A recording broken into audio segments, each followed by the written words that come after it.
एक तरफ विपक्ष है जिसका चुनाव प्रचार अभियान शुरू होना तो दूर, उनके कैंडिडेट ही अब तक तय नहीं हो पा रहे। ऐसा लगता है कि उन्हें कैंडिडेट ही नहीं मिल रहे। ऐसा लग रहा है कि कोई चुनाव ही नहीं लड़ना चाहता। दूसरी तरफ बीजेपी है जिसके लिए पीएम मोदी ने प्रचार में पूरी ताकत लगा दी और उधर बीजेपी के कैंडिडेट भी तैयार हो चुके हैं। बीजेपी की तीसरी लिस्ट कभी भी आ सकती है कहा जा रहा है। बीजेपी पहले ही 2 लिस्ट जारी करके 265 उम्मीदवारों के नाम का ऐलान कर चुकी है। दूसरी तरफ इंडी गठबंधन अभी तक सीट शेयरिंग में ही उलझा हुआ है, जबकि बीजेपी की तीसरी लिस्ट भी लगभग फाइनल हो चुकी है, बता रहे सूत्र, जो कभी भी जारी हो सकती है। बीजेपी की तीसरी लिस्ट को लेकर बहुत ज्यादा चर्चा है क्योंकि इस लिस्ट में कई बड़े चेहरों के टिकट काटे जा सकते हैं। कई चौंकाने वाले नाम शामिल हो सकते हैं। कल ही उत्तर प्रदेश समेत कई राज्यों में उम्मीदवारों के नाम तय करने के लिए बीजेपी की एक बड़ी इंपॉर्टेंट बैठक हुई थी। केंद्रीय गृह मंत्री अमित शाह इसमें शामिल हुए थे। मैंने आपको कल बताया था कि योगी आदित्यनाथ भी पहुंचे हुए थे। अमित शाह के लिए कहा जा रहा है कि वो तो रात 2:30 बजे बैठक से निकले। कल बीजेपी केंद्रीय चुनाव समिति की बैठक होगी जिसमें फाइनल लिस्ट पर मुहर लग जाएगी। लेकिन अभी तक जो सूत्र हमें जानकारी दे रहे हैं कि इस तीसरी लिस्ट में किस किस को टिकट मिल सकता है और किस किस का टिकट कट सकता है, उसके बारे में आपको बताता हूं। मेरठ से कुमार विश्वास को टिकट की चर्चा बड़े जोरों से चल रही है कि कुमार विश्वास को हो सकता है बीजेपी मेरठ से कैंडिडेट बना दे। लेकिन इसी बीच एक चर्चा यह भी चल रही है कि मेरठ से अरुण गोविल को भी टिकट मिल सकता है। यानी राम कथा करने वाले कुमार विश्वास या तो कैंडिडेट हो सकते हैं या प्रभु श्री राम की भूमिका निभाने वाले रामायण में अरुण गोविल को टिकट मिल सकता है मेरठ के अंदर। यह चर्चा बहुत तेज है और कल जब, या आज हो सकता है देर रात, या कल जब लिस्ट आएगी तो क्लियर हो जाएगा। रायबरेली से मनोज पांडे को टिकट मिलने की बड़ी चर्चा चल रही है। मनोज पांडे हाल ही में समाजवादी पार्टी से बीजेपी में आए हैं और कहा जा रहा है कि हो सकता है रायबरेली से उनका नाम। सोनीपत से पहलवान योगेश्वर दत्त को टिकट मिलने की चर्चा है। कुरुक्षेत्र से उद्योगपति नवीन जिंदल को टिकट मिलने की बातें चल रही हैं। उधर पीलीभीत से वरुण गांधी का टिकट कट सकता है। कई लोग कह रहे हैं अच्छा है कट ही जाए।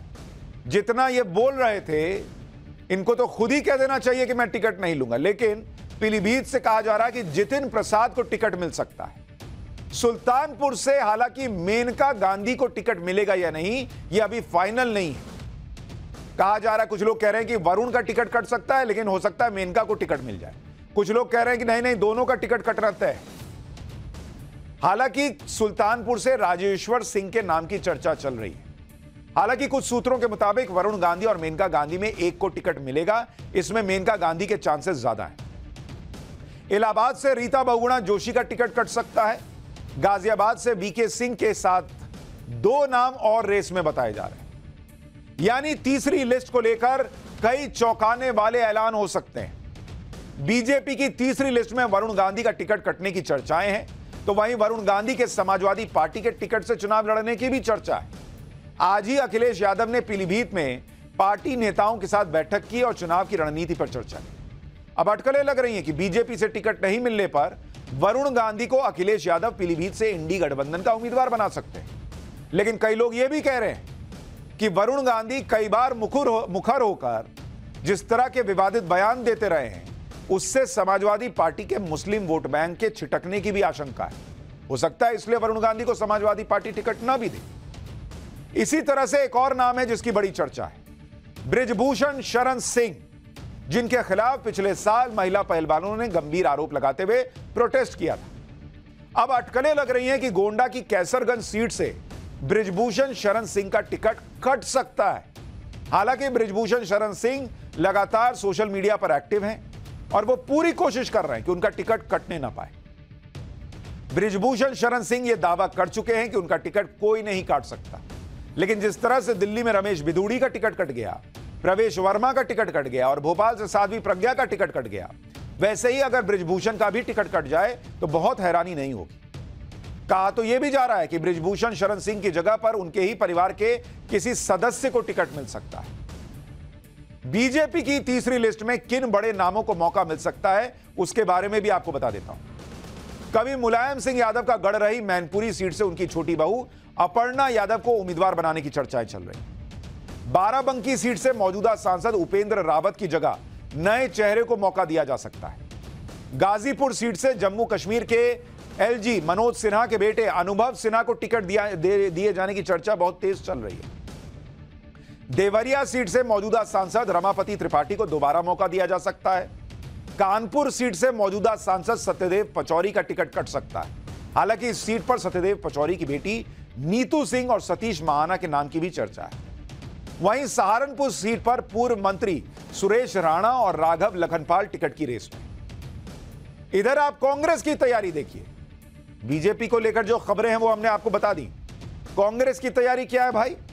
दिल्ली में कांग्रेस की सेंट्रल इलेक्शन कमेटी की बैठक हुई, सीईसी की, जिसमें कई राज्यों में लोकसभा चुनाव के लिए उम्मीदवारों पर चर्चा हुई। कांग्रेस की केंद्रीय चुनाव समिति की बैठक में 11 राज्यों की करीब 60 सीटों पर चर्चा की खबर है।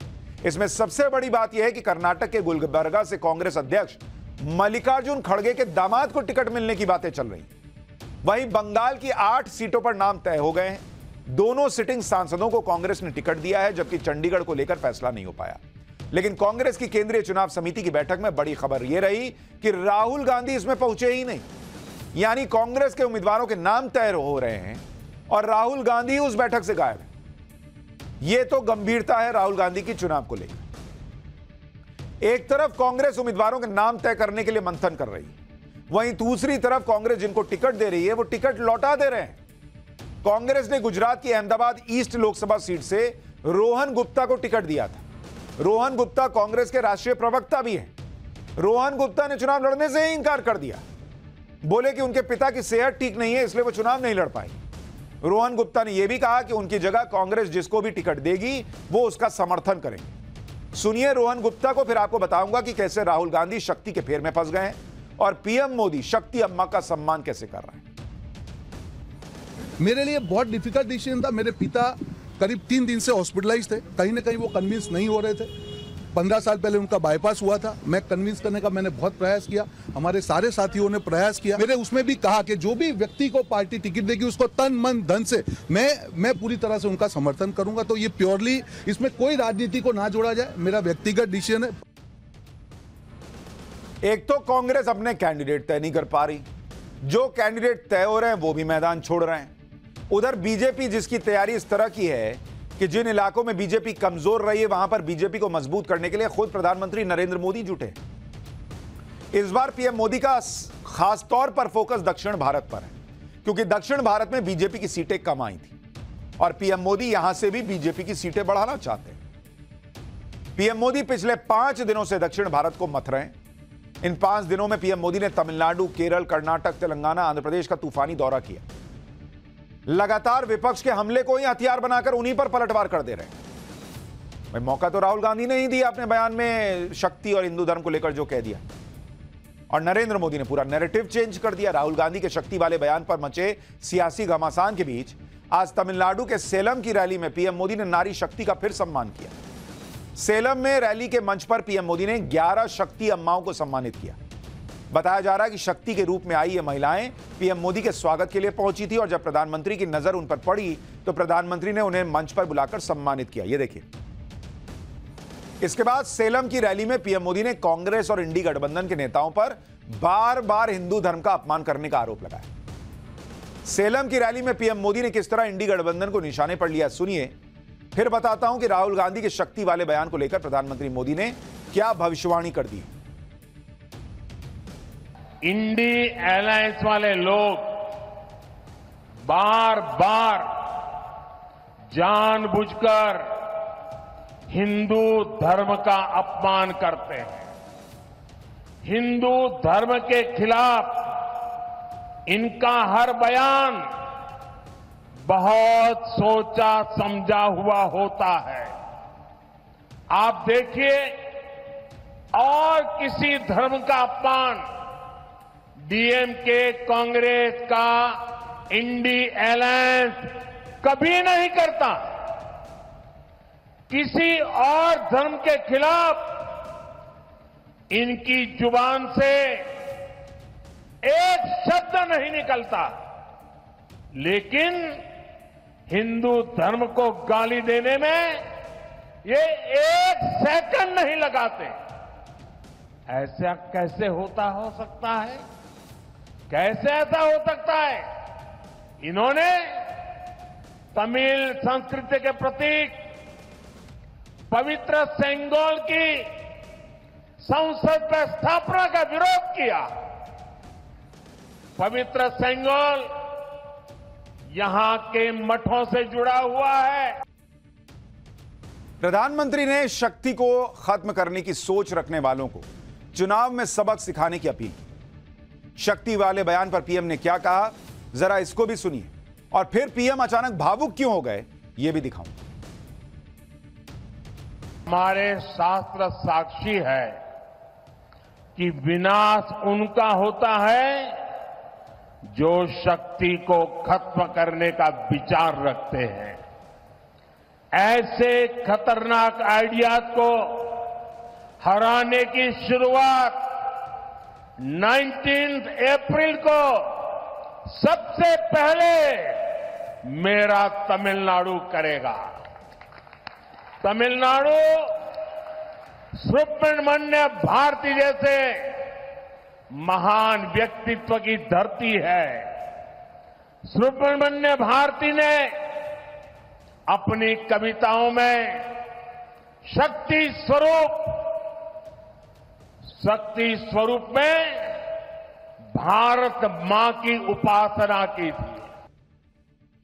इससे पहले सेलम में भाषण देते हुए पीएम मोदी बीजेपी के कार्यकर्ता को याद करते हुए भावुक हो गए। पीएम मोदी ने 10 साल पहले मारे गए बीजेपी कार्यकर्ता रमेश को श्रद्धांजलि दी। बीजेपी कार्यकर्ता को याद करते हुए पीएम इतने भावुक हो गए कि कुछ देर तक उनसे बोला ही नहीं गया और करीब 1 मिनट तक अपना भाषण उन्हें रोकना पड़ा। अब तमिलनाडु में सेलम के रहने वाले बीजेपी के उस नेता के बारे में भी जान लीजिए जिसे याद कर पीएम भावुक हो गए। बीजेपी नेता रमेश की जुलाई 2013 में उनके घर में घुसकर हत्या कर दी गई थी। पेशे से ऑडिटर रमेश उस वक्त तमिलनाडु बीजेपी के महासचिव थे। ऑडिटर रमेश 1978 से ही आरएसएस से जुड़े हुए थे। हत्या के बाद उनकी मां को इंसाफ के लिए लंबी लड़ाई लड़नी पड़ी। बीजेपी कार्यकर्ता को याद करते हुए पीएम ने क्या कहा और फिर केरल में पीएम के रोड शो में उमड़ी भीड़ की झलक भी दिखाओ। पार्टी के लिए रमेश दिन रात काम करने वाला हमारा साथी था। वो अच्छे प्रवक्ता थे, लेकिन उनकी हत्या कर दी गई थी। मैं उन्हें आज अपनी श्रद्धांजलि अर्पित करता हूं। तमिलनाडु पहुंचने से पहले पीएम मोदी ने केरल के पलक्कड़ में रोड शो किया। रोड शो के लिए पीएम मोदी फूलों से सजी खुले छत वाली गाड़ी में सवार होकर निकले। पीएम मोदी के रोड शो के दौरान सड़क के दोनों तरफ बड़ी संख्या में लोगों की भीड़ जुटी हुई दिखाई। ये केरल है बॉस, केरल। करीब 1 किलोमीटर लंबे रोड शो के दौरान लोग पीएम मोदी पर फूल बरसाते रहे, उनके समर्थन में नारे लगाते हुए सुनाए। जितनी मेहनत पीएम मोदी दक्षिण भारत में कर रहे हैं उसका क्या असर हो सकता है, यह भी आपको बताता हूं। टाइम्स नाउ न भारत के सर्वे के मुताबिक तमिलनाडु में बीजेपी को 2 से 6 सीटें मिल सकती हैं, जबकि 2019 में उसका खाता तक नहीं खुला था। केरल में बीजेपी को 1 सीट मिल सकती है, 2019 में उसका खाता भी नहीं खुला था। आंध्र प्रदेश में एनडीए को 3 से 4 सीटें मिल सकती हैं, 2019 में यहां भी खाता नहीं खुला था। तेलंगाना में एनडीए को 4 से 6 सीटें मिल सकती हैं, 2019 में बीजेपी को यहां 4 सीटें मिली थी। कर्नाटक में कहा जा रहा है कि एनडीए को 22 से 24 सीटें मिल सकती हैं, 2019 में एनडीए को यहां पर 25 सीटें मिली थी। आप यह भी देखिए कि पीएम मोदी न सिर्फ कमजोर सीटों पर फोकस कर रहे हैं, बल्कि एनडीए का विस्तार भी कर रहे हैं। लगातार क्षेत्रीय दल एनडीए में शामिल हो रहे हैं। आप आज की ही बात देखिए, सुबह तमिलनाडु की पीएमके पार्टी एनडीए में शामिल हो गई। एनडीए गठबंधन के तहत पीएमके तमिलनाडु की 10 लोकसभा सीट पर चुनाव लड़ेगी। वहीं दोपहर में एमएनएस नेता राज ठाकरे ने गृह मंत्री अमित शाह से मुलाकात की और यह लगभग तय हो गया कि राज ठाकरे की पार्टी एनडीए में आएगी। शाम होते होते झारखंड से खबर आई कि हेमंत सोरेन की भाभी सीता सोरेन बीजेपी में आ गई। यानी एक ही दिन में एनडीए का परिवार देश के 3 राज्यों में और बड़ा हो गया। अब देखिए कि एनडीए का दायरा बढ़ने से क्या फायदा हो सकता है। सबसे पहले तमिलनाडु की पीएमके के बारे में आपको बताता हूं। तमिलनाडु विधानसभा में पीएमके चौथे नंबर की पार्टी है। विधानसभा में पीएमके के 5 विधायक हैं। 2021 में हुए विधानसभा चुनाव में पीएमके को तमिलनाडु में 3.8% वोट मिला। बीजेपी के साथ गठबंधन में पीएमके को 10 लोकसभा सीटें दी गई। इस वक्त बीजेपी देश में कहीं भी कोई मौका नहीं छोड़ रही। जितने सहयोगी जुड़ सकते हैं उन सबको जोड़ रही है। महाराष्ट्र में एनडीए को राज ठाकरे के रूप में सहयोगी मिल गया। राज ठाकरे ने आज दिन में अमित शाह से मुलाकात की थी। महाराष्ट्र में उद्धव ठाकरे की मराठी राजनीति के काट के रूप में राज ठाकरे बीजेपी के लिए विकल्प हो सकते हैं। राज ठाकरे के एनडीए में आने से महाराष्ट्र की राजनीति पर क्या असर पड़ेगा वो भी समझिए।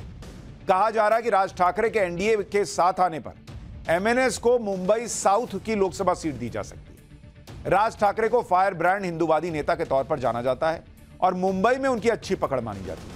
ऐसे में मुंबई साउथ सीट पर एनडीए को मजबूत उम्मीदवार मिल जाएगा। बीजेपी को उम्मीद है कि राज ठाकरे के एनडीए में आने से उद्धव ठाकरे गुट को कमजोर किया जा सकेगा और शिवसेना का गढ़ माने जाने वाले मुंबई में सेंधमारी करना आसान हो जाएगा। बीजेपी को मुंबई के साथ ही महाराष्ट्र की राजनीति में भी ठाकरे फेस का फायदा मिलने की उम्मीद है। बीजेपी को उम्मीद है कि राज ठाकरे की भाषण देने की शैली और उनका ठाकरे परिवार से होना फायदेमंद साबित हो सकता है। बीजेपी की नजर राज ठाकरे के वोट बैंक पर भी है। 2019 के महाराष्ट्र विधानसभा चुनाव में एमएनएस को एक सीट पर जीत मिली और उसे करीब 2.25% वोट मिला।